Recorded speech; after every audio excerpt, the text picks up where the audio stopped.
हमारा आज का विषय है एलिमेंट्स ऑफ इंडियन आर्ट। भारतीय चित्रकला के तत्व। चित्र रचना में कलागत तत्व के बिना अभिव्यक्ति अपूर्ण है। कलाकार के भाव, कल्पना, संवेग अमूर्त होते हैं, जिन्हें मूर्त रूप प्रदान करने के लिए मूल आधारों का आश्रय लिया जाता है, जिनके योग से चित्र की रचना होती है।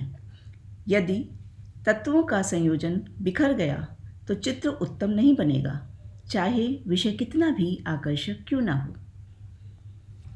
अतः प्रत्येक कलाकार को चित्र संरचना से पूर्व कला के तत्वों का पूर्ण ज्ञान प्राप्त कर लेना चाहिए।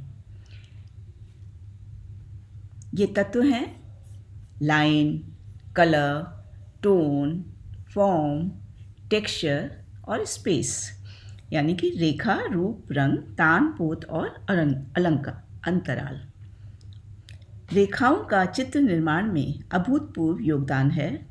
किसी भी चित्र का प्रथम आधार उसकी रूप संरचना है और वह रूप संरचना रेखाओं के द्वारा ही संभव है। तत्पश्चात इसमें रंग भरना शामिल है, जिसमें विविध तान, पोत का प्रयोग किया जाता है। इस प्रकार रेखा, रूप, रंग, तान, पोत एक दूसरे से संबंधित हैं, जिनकी रचना अंतराल यानी कि स्पेस में की जाती है। प्रथम महत्वपूर्ण तत्व है लाइन, अर्थात दो बिंदुओं या सीमाओं के बीच की दूरी जो बहुत सूक्ष्म होती है। इसके भी अनेक प्रकार हैं, जिनमें प्रमुख हैं straight line, curve line, diagonal line, angles, rhythm, spiral. जैसा कि मैं चित्र में आप लोग देख रहे हैं, स्ट्रेट लाइन द्वारा हॉरिजॉन्टल या वर्टिकल लाइनें बनी हुई हैं, चाहे वे आकार में छोटी हैं या बड़ी, किंतु उनके प्रभाव अलग अलग होते हैं।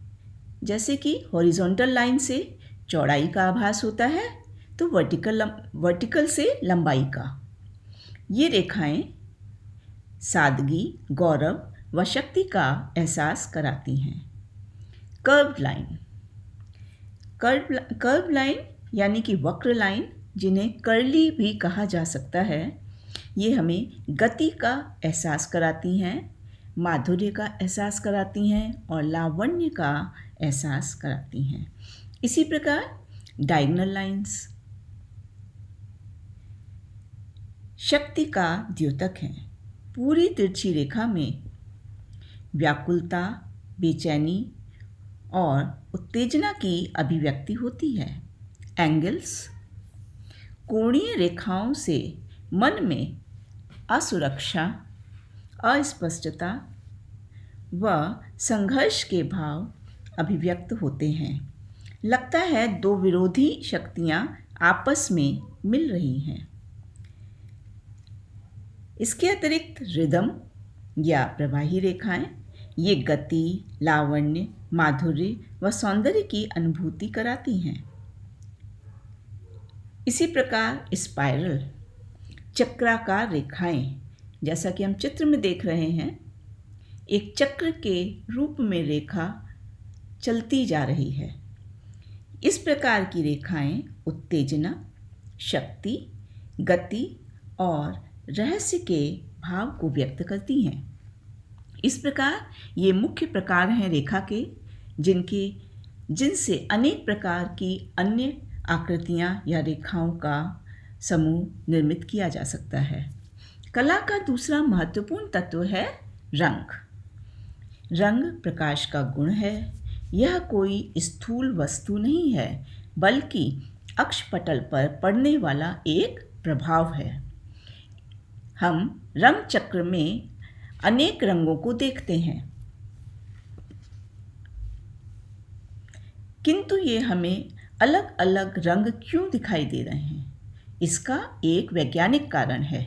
जब कोई वस्तु संपूर्ण प्रकाश को अपने में एब्जॉर्ब कर लेती है, यानी कि समाहित कर लेती है, तो वह वस्तु हमें काली दिखाई देती है।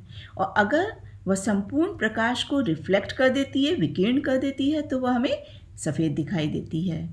इसी प्रकार जो वस्तु हमें लाल दिखाई दे रही है तो उसका तात्पर्य है प्रकाश के अन्य सभी तत्वों को उस वस्तु ने एब्जॉर्ब कर लिया है और लाल रंग को वो रिफ्लेक्ट कर रही है, इसलिए वह वस्तु हमें लाल दिखाई दे रही है। टाइप्स ऑफ कलर के अंतर्गत हम रंगों का विभाजन उनकी विशेषताओं या उनके गुणों के आधार पर करते हैं, जिसमें एक है नंबर 1 पर प्राइमरी कलर, जिन्हें हम मुख्य वर्ण कहते हैं। ये 3 होते हैं, लाल, पीला और नीला। चित्र में जैसे कि हम देख रहे हैं, सर्किल के अंदर एक ट्रायंगल है जिसमें एक भाग लाल, एक भाग पीला और एक भाग हमें नीला दिखाई दे रहा है। ये तीनों वे मुख्य वर्ण हैं जो किसी भी रंग के मिश्रण से प्राप्त नहीं किए जा सकते। दूसरे चित्र में हम देख रहे हैं सेकेंडरी कलर, जिन्हें द्वितीयक रंग भी कहते हैं, जो किन्हीं भी 2 मुख्य रंगों के मिश्रण से प्राप्त होते हैं, जैसे लाल और पीला। इन दोनों रंगों से मिलकर के जो नया रंग बन रहा है वो है नारंगी अर्थात ऑरेंज। इसी प्रकार लाल और नीले से बन रहा है पर्पल और नीले और पीले से बन रहा है ग्रीन। तो प्राथमिक रंगों के तरह ही द्वितीयक रंग भी संख्या में 3 होते हैं। अगले चित्र में हम देख रहे हैं टर्शरी कलर यानी कि तृतीया रंग। 2 द्वितीय रंगों के मिश्रण से प्राप्त होने वाले रंगों को तृतीयक रंग या टर्शरी कलर्स कहते हैं।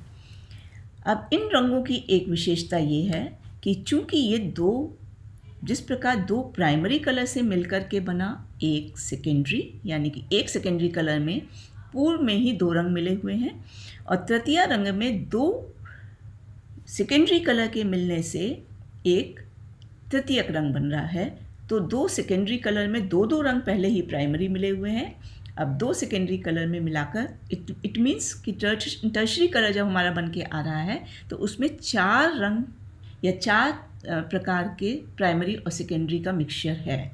तो वे रंग गुण में धूमिल हो जाते हैं, इसीलिए नारंगी और हरा ये दोनों मिलकर के एक हरे की टोन देते हैं जिसे ऑलिव कहते हैं।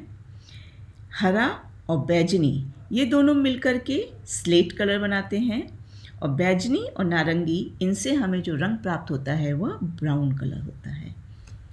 इस प्रकार ये कला का मुख्य विभाजन था। इसके अतिरिक्त रंग का एक विभाजन टिंट और शेड के रूप में भी किया जाता है। टिंट्स यानी कि किसी भी रंग में जब सफ़ेद रंग मिला दिया जाता है तो उसके अनेक टिंट प्राप्त हो जाते हैं, और अगर किसी रंग में काला रंग मिला दिया जाए तो उसमें उस रंग के विभिन्न शेड मिल जाते हैं जो किसी भी चित्र में प्रभाव उत्पन्न करने में सहायक होते हैं। रंगों का एक विभाजन गर्म और ठंडे यानी कि कूल और वार्म कलर के रूप में भी होता है। गर्म रंग जो सूर्य के रंग के समान होते हैं तथा जिनकी तरंग गति बहुत ज़्यादा होती है, बहुत जल्दी वो रिएक्ट करते हैं, वे वार्म कलर्स कहलाते हैं, जो हैं लाल, पीला, नारंगी। जब हम सूर्य को देखते हैं तो इसी प्रकार के रंगों का आभास हमें दिखाई देता है। ठंडे रंग जो रंग शीतलता प्रदान करते हैं, अर्थात पानी के रंग से मेल खाते हैं, जैसे हरा और नीला। इन रंगों को हम कूल कलर्स कहते हैं। जैसे पानी हमें ठंडक प्रदान करती है, वैसे ही ये रंग भी हमें ठंडक प्रदान करते हैं। यदि हम वर्ण चक्र के मध्य में एक रेखा खींचें तो लाल से लेकर हरा पीला तक गर्म रंग तथा हरे से लेकर लाल बैजनी तक ठंडे रंग के अंतर्गत आते हैं। इसी प्रकार हमने जो एक बगल में चित्र देख रहे हैं जिसमें एक ही आकृति को गर्म रंगों के द्वारा भी बनाया गया है और ठंडे रंगों के द्वारा भी उसमें रंग भरे गए हैं, तो दोनों ही चित्रों में आभास अलग अलग महसूस हो रहा है जबकि आकृति सेम है। कलर स्कीम किसी भी चित्र को अंकित करने के बाद प्रश्न उठता है कि हम इस चित्र में कौन से रंग भरें। यहाँ हम रंग चक्र के माध्यम से इसे आसानी से समझ सकते हैं। पहला है एक्रोमैटिक कलर यानी कि वर्ण शून्यता। जैसा कि नाम से ही विदित है, वर्ण उसमें कोई भी नहीं होता है, सिर्फ काले और सफ़ेद की विभिन्न टोन्स के द्वारा जिस चित्र में चित्रण किया जाता है, रंग भरे जाते हैं, उसे एक्रोमैटिक कहा जाता है। दूसरा है मोनोक्रोमैटिक यानी कि एक वर्णीय रंग योजना, जिसमें किसी भी वर्ण चक्र के एक रंग में सफ़ेद और काले की विभिन्न तानें प्रयोग की जाती हैं, वह चित्र मोनोक्रोमैटिक कहलाता है। अगला है पॉलीक्रोमैटिक यानी कि विभिन्न, जिसमें रंगों का संयोग होता है। इस पद्धति में विभिन्न रंगों का प्रयोग किया जा सकता है। यह वर्ण नियोजन कलाकार के अनुभव पर ही सफल हो सकता है।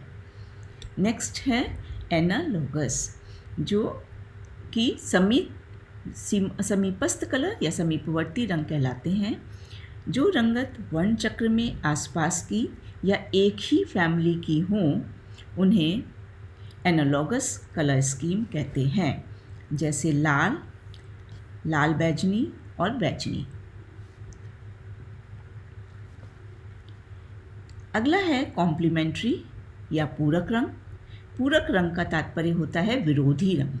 वर्ण चक्र में एक दूसरे के आमने सामने जो रंग होते हैं, उन्हें कॉम्प्लीमेंट्री कलर कहते हैं, जैसे लाल, हरा, नारंगी, नीला, बैजनी, पीला। नेक्स्ट है स्प्लिट कॉम्प्लीमेंट्री। इस कलर स्कीम से भी चित्र में बहुत सुंदर रंग भरे जाते हैं, क्योंकि इसका अर्थ है खंडीय पूरक रंग योजना। खंडीय पूरक से तात्पर्य है कि वर्ण चक्र में किसी एक रंग के ठीक सामने वाले रंग को ना लेकर उसके दाएं और बाएं रंग को जब हम किसी चित्र में संयोजन करते हैं तो वह स्प्लिट कॉम्प्लीमेंट्री कलर कहलाते हैं। जैसे लाल और उसके साथ में पीला हरा और नीला हरा। ये जो ट्रायंगल रंगों का है, इस प्रकार के 3 रंगों को जब हम एक किसी चित्र में रंग करते हैं तो वह स्प्लिट कॉम्प्लीमेंट्री होता है और बहुत ही सुंदर प्रभाव उत्पन्न करता है। ट्राइड, त्रयी, वर्ण चक्र पर जब कोई समत्रिबाहु त्रिभुज चक्र के केंद्र बिंदु से घुमाएं तो त्रिकोणों को स्पर्श करने वाले वर्ण इसके अंतर्गत आते हैं। इसमें तीनों मुख्य रंग या तीनों द्वितीयक रंग आ सकते हैं। अब अगला तत्व है टोन। रंग के हल्के व गहरेपन की ओर संकेत करते हैं। ये किसी भी रंग में सफ़ेद व काले रंग के मिश्रण से अनेक तानें दिखाई देती हैं। किसी रंग को तान के द्वारा प्रकाश या अंधकार की ओर बढ़ाया जा सकता है। वैसे तो कलाकार आवश्यकतानुसार कितनी भी तानों की रचना कर सकता है, जैसा कि चित्र में नीचे की तरफ दिखाई दे रहा है इस स्ट्रिप में, कि एक रंग में काला और सफ़ेद मिलाकर विभिन्न तानें बनाई गई हैं, किंतु मुख्य रूप से इसे 3 भागों में विभाजित किया जाता है, लाइट, मिडिल और डार्क। तान के प्रयोग से द्विआयामी तल पर त्रिआयामी प्रभाव उत्पन्न किया जा सकता है। जैसा कि हम चित्र में देख रहे हैं, ये बॉल हमें द्विआयामी कागज पर से उठी हुई प्रतीत हो रही है।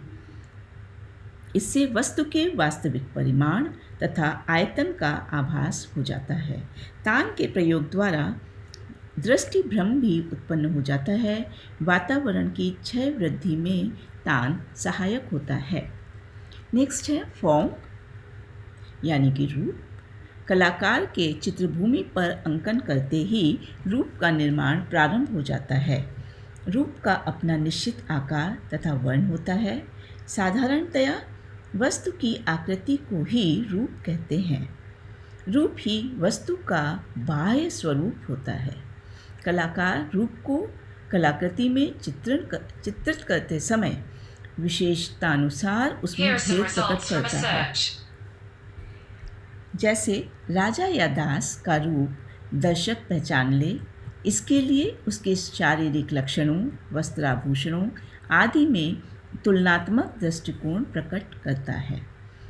रूप को भी दो वर्गों में विभाजित किया जा सकता है, सिमेट्रिकल और असिमेट्रिकल, यानी कि सामान्य और असामान्य। जब किसी रूप को बीच से विभाजित करने पर समान विभाजन हो तो वह सिमेट्रिकल कहलाता है, जैसे कि त्रिभुज, वर्ग, सर्कल आदि।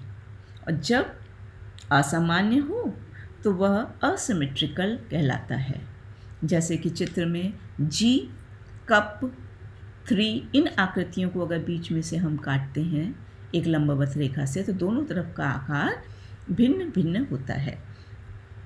रूप के अपने अपने प्रभाव होते हैं, जैसे वृत्ताकार पूर्णता, गति व आकर्षण दिखाता है, तो त्रिभुजाकार विकास, सुरक्षा को इंगित करता है। अंडाकार लावण्य, सौंदर्य को, तो वर्ग स्थिरता, एकता को दर्शाता है। इसके आगे अगला तत्व है टेक्सचर। किसी भी वस्तु के धरातल का गुण पोत या टेक्सचर है। प्रकृति का प्रत्येक उपादान आकार और रंग के अतिरिक्त एक पोत लिए हुए होता है, एक टेक्सचर लिए हुए होता है, जिसे हम देखकर व छूकर अनुभव करते हैं। टेक्सचर मुख्यतः 2 प्रकार के हैं, नेचुरल यानी कि प्राप्त, जो हमें प्रकृति से प्राप्त होते हैं, और या फिर आर्टिफिशियल या सृजित, जिसे कि बनाया जाता है आवश्यकता अनुसार। प्राप्त पोत के अंतर्गत भित्ति, शिला, कपड़ा, ताड़पत्र आदि के माध्यम से धरातल से बुनावट स्वतः ही प्राप्त होती है। सृजित पोत के अंतर्गत कलाकार अपनी बुद्धि, विवेक व कार्यकुशलता से नित्य नूतन प्रयोग कर पोत की रचना करता है। आज की शैली प्रयोगवादी है। उदाहरण के लिए चिकने कागज पर रंग लगाकर उसे ब्लेड या चाकू से घिसकर प्रभाव उत्पन्न किया जा सकता है। इस प्रकार नवीन तकनीकों की खोज में पोत बहुत सहयोग प्रदान कर रहा है। और अगला है स्पेस यानी कि अंतराल। चित्रकार जिस चित्रभूमि पर अंकन कार्य करता है वह उसका अंतराल होता है।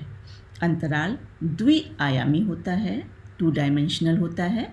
यह छोटा, बड़ा, वर्गाकार, आयताकार, किसी भी शेप का, किसी भी आकार का हो सकता है। कला का प्रत्येक तत्व अपने अंतराल से जुड़ा होता है। अन्य सभी तत्वों का संयोजन इसी अंतराल पर होता है। अंतराल को फॉर्मल तथा इनफॉर्मल 2 भागों में विभाजित किया जा सकता है। फॉर्मल या समविभाजन में कलाकार चित्रभूमि को इस प्रकार विभाजित करता है कि दाएं बाएं, ऊपर नीचे के तल का भार बराबर हो। फॉर्मल डिवीजन से एकता व संतुलन का भाव रहता है। जैसा कि चित्र को में बीच में से अगर जैसा बनाया जाए, बीच में से रेखा से काट करके जैसा एक तरफ चित्र को अंकित किया जाए, वैसा ही जब दूसरी तरफ अंकित किया जाता है तो उसे फॉर्मल डिवीजन कहते हैं। इसी प्रकार इनफॉर्मल डिवीजन या असम विभाजन के अंतर्गत चित्रकार किसी नियम से बंधा नहीं है। वह स्वतंत्र होकर किसी भी प्रकार का विभाजन अपने अंतराल या चित्रभूमि में कर सकता है। यह विभाजन प्रगति, सृजन के भाव का द्योतक होता है। इस विभाजन में कलाकार अपने चित्र का एक भाग पर रंग के द्वारा या आकृति के द्वारा भार ज़्यादा दे सकता है और दूसरी तरफ खाली स्थान छोड़ करके उसे बैलेंस करके अपने इच्छानुसार चित्रण कर सकता है। प्रगति सृजन के भाव का द्योतक है। इस प्रकार यह स्पेस और आज के प्रयोगवादी युग में इनफॉर्मल डिवीजन का बहुत ज़्यादा प्रचलन है। इस प्रकार एलिमेंट्स ऑफ आर्ट किसी भी चित्र की सुंदरता तथा आकर्षण के लिए अत्यंत आवश्यक है। Thank you.